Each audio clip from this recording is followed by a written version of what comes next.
Hi, we're Studio Above&Below, made of Perry, James Sugden and Daria, Jelonek. We're both professional artists and we work primarily making digital artworks and computational design.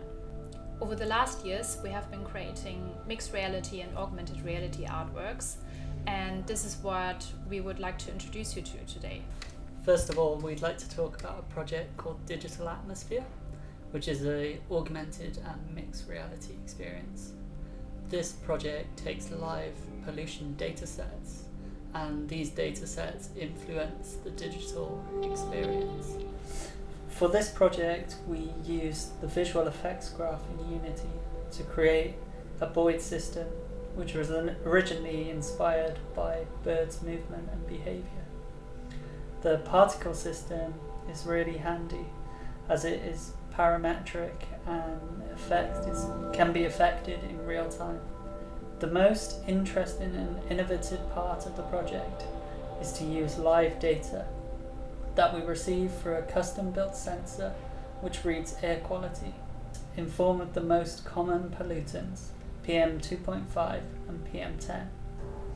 This API is incorporated into Unity and updates the flocking system every second.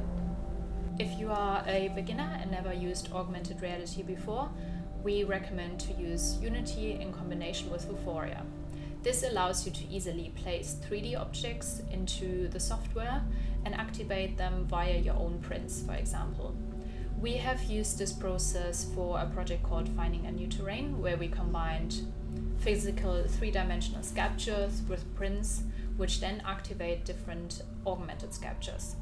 Another very accessible way is to use Adobe Arrow, an augmented reality software by Adobe, which allows you to easily place 3D objects into the software and export it very, very easily.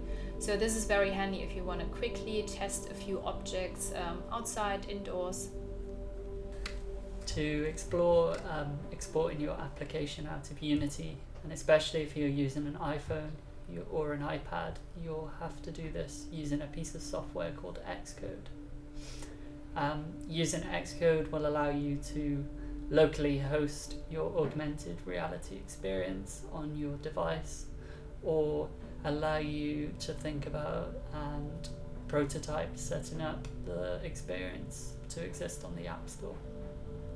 If you're working with an Android device, then you'll be able to export your project directly out of Unity onto the device. You can also use AR more as a conceptual tool. This is how we got into the entire field.